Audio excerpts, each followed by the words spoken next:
Hello, this is Chef John from foodwishes.com with lemon bars. That's right, I cannot believe I haven't made these yet. This is one of my favorite cookies of all time. Although technically they're closer to a pie than a cookie, which is probably why we call them bars. But nonetheless, they are super simple to make and virtually impossible to screw up. That's right, I don't believe in jinxes. So let's get started by preparing the base of our lemon bars, which is a classic shortbread cookie dough. So in a bowl I have some room temperature butter. Okay, don't use cold butter. It's got to be malleable. To that, we're going to add some white all-purpose flour, some powdered sugar, also known as confectioner's sugar. I know, I wish they would decide on one name for it too. It's probably that damn confectioner's lobby. But anyway, a little powdered sugar, some salt, and a little bit of vanilla extract. And once that's all in there, you're going to take the back of a spatula and or wooden spoon and simply mash that all together. So just keep rubbing and smashing the butter against the dry ingredients until you can't see any more flour, and it looks like this. It's pretty much going to look and feel like a cookie dough, which is not weird at all because that's exactly what it is. And at that point, we're going to dump this into a lightly oiled 8x8 baking dish. So I'm going to crumble that in kind of evenly and then use my hand to pat it down flat. If you want to dampen your hands a little bit, that helps. But try to push it down as evenly as you can. And when that's all pressed down nice and evenly, we're going to take a fork and we're going to prick it. Except pastry chefs don't call it pricking, they call it docking.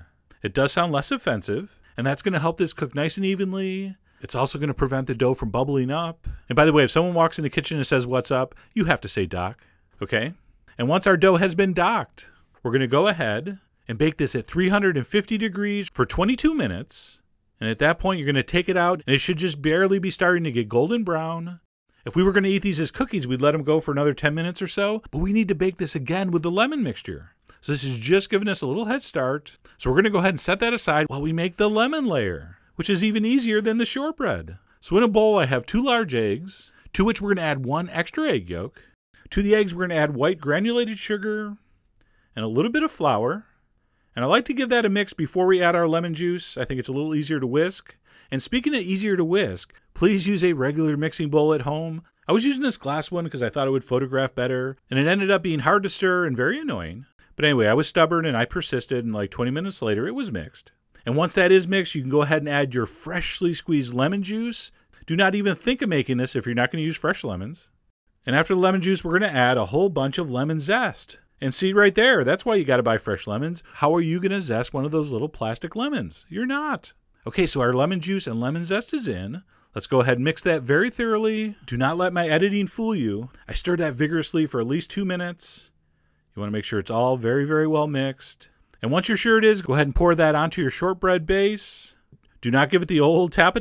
It will splash. But if you want to give it a little shake-a, go ahead. Just a small one. Un petit shake-a. And then we're going to very carefully place that back in the center of our 350-degree oven. And we're going to cook that for exactly 25 minutes. And when it comes out, it's going to look like that. It will be set. There will be no jiggling or wiggling. With that additional 25 minutes, our shortbread's going to be cooked perfectly. The lemon custard layer is going to be set. And the top will have this very thin but very crisp kind of sugar-coated surface. And then, yes, the bad news, let this cool completely before trying to cut it.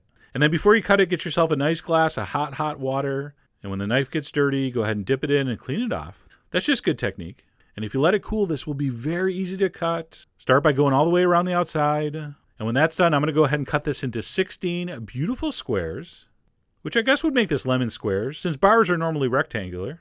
But we're not going to get into that discussion. So I'm going to suggest you cut these 4x4, which is going to give you 16 beautiful bars. And you can see here as I transfer them onto the work surface, because you let them cool, you should get really nice cuts. And by the way, in my opinion, these are much better served cold. Not only do they taste better, but the texture is also superior. And that's it. The final step is usually a nice dusting of powdered sugar. And that looks like something I want to put in my face right now. And as good as they look, nothing really prepares you for that intense, awesome, sweet, tart lemon flavor and that custard perfectly contrasted against that crisp, sweet, buttery shortbread cookie. And while these are truly amazing, simply dusted with sugar, if you want to take it up to the next level, remember that egg white we had left over because we added that extra yolk to the lemon mixture? We could go ahead and beat that egg white to the ribbon stage and then add a spoon of sugar and beat that into a meringue that will hold a peak, something like that, and turn these into lemon meringue bars. So I just put mine in a Ziploc bag. I made the hole way too small, so it didn't work that good. But it doesn't have to work good. If you have any kind of a regular surface, it's going to brown beautifully. All right, so really any design will work.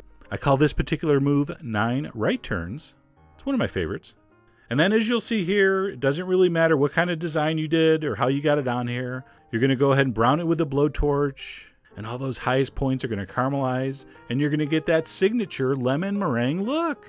Check it out. That's pretty awesome. So whether you're making this for something like a Mother's Day brunch, or you just want to be the boss of the bake sale, I really hope you give these a try. They truly are a special treat. So head over to foodwishes.com for all the ingredient amounts and more info as usual. And as always, enjoy.